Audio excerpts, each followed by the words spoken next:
All right, today we're going to unpack what is, no joke, one of the biggest economic and social transformations of the last 50 years. This is a story about work, it's about family, and it's about a massive, seismic shift in who holds economic power in America. So let's just start with a number, a really, really big one. $2 trillion. Just let that sink in. That's how much larger the US economy is today than it would have been if women's participation in the workforce had just stayed stuck at 1970s levels. I mean, it's an almost unimaginable amount of money, and it was basically the rocket fuel for generations of economic growth. And this quote from the Council of Economic Advisors, wow, it just brings it all home, doesn't it? I mean, think about what this is really saying. For a lot of traditionally male jobs, wages kind of stagnated. So where did the income growth for middle-class families come from? Pretty much all of it came from one place: women earning more. It's not just part of the story. You could argue it is the story of the modern American middle class. Okay, so the big question is, how did this happen, right? I mean, this wasn't some minor tweak to the economy. No, this was a complete revolutionary shift in who is even in the American workforce. And honestly, it changed everything. Now, take a look at this. What's so wild is that this probably looks pretty normal to you, right? Women making up nearly half of all workers. But here's the thing. If you were to rewind just a few decades, this picture would have looked completely alien. It would have been unrecognizable. And this is the engine behind that $2 trillion number we were just talking about. But, this economic boom wasn't just about abstract numbers on a chart. It played out in real life, in our homes, in our offices, in our entire culture.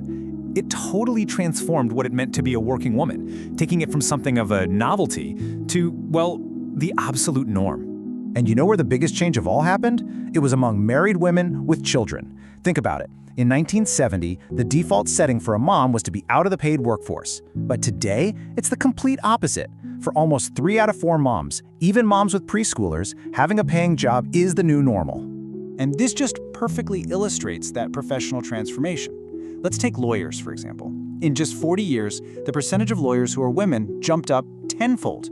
Tenfold! And you see the same kind of revolutionary trends in other fields too, like medicine and finance, especially when you look at the younger generation of professionals. And look, this isn't just about entering these professions. It's about leading them.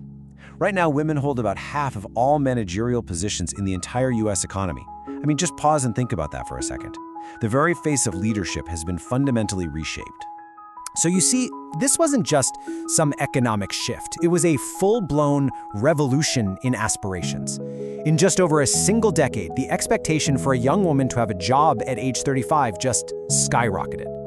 The very idea of a career woman became so normal that the phrase itself sounds kind of old-fashioned now, doesn't it? Okay, so this incredible rise for women was so dramatic, and it happened so fast, that it sparked a really, really provocative question.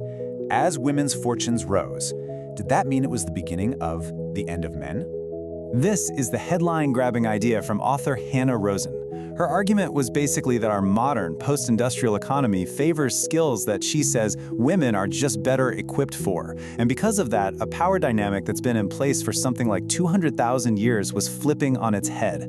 It's a huge idea, and man, did it spark a debate. Now, as you can imagine, that theory got a lot of pushback. And it really makes you wonder, is it that simple? Is this really just a straightforward story of one group winning and another one losing? Well, the truth, as it usually is a lot more complicated than that. When you actually dig into the data, you see a much more nuanced picture. On one hand, you have major hurdles still in place for women at the very top, and on the other, you have new economic struggles popping up for a lot of men. And actually, to be fair, even Hanna Rosin herself was quick to say that her argument wasn't that women have totally won or that the fight for equality is over. Not at all. Far from it, actually. Because when you look at the very top of the economic ladder, the picture changes pretty dramatically. Get this, only 1 in 5 C-suite company directors is a woman. That number is just shockingly low, especially when you remember that women are nearly half the entire workforce. And it gets even more stark. Just 3%. A tiny 3%. That's how much venture capital funding goes to companies founded by women. So right at the very peak of the new economy, it seems like a pretty significant glass ceiling is still very much there. And this really gets to the heart of what complicates that whole end of men idea. You've got two things happening at once. Elite women are hitting a glass ceiling at the very top, while at the same time, a lot of non-elite men have actually lost economic ground as the world has changed around them. It's just so much more complex than a simple winners and losers story. So, where does all of this leave us? Well, it leaves us in a completely new social landscape. One where all the old rules, all the old dynamics, they've been fundamentally rewritten. For everyone. Some people call this the new terms of trade, and the idea is pretty simple. This whole story isn't about victory or defeat for one side. It's about a permanent, fundamental rebalancing of the social and economic relationship between the sexes, and that has profound consequences for every single one of us. And we see these consequences playing out all around us, right? You see it in education, where girls and women have just shot past men. You see it in our family lives, which have been totally reorganized. And you see it in the cultural struggles of a lot of men who are trying to figure out their place in this new world. Look, the economic rise of women, it isn't just a trend. It's a permanent feature of our modern world. It's created incredible growth and opened up amazing opportunities, for sure. But it has also brought new and really complex challenges to the surface for everyone. So the real question isn't if this happened, it did. The question is, what do we do now? How do we all, men and women, learn to adapt and thrive together in this world that's been completely remade?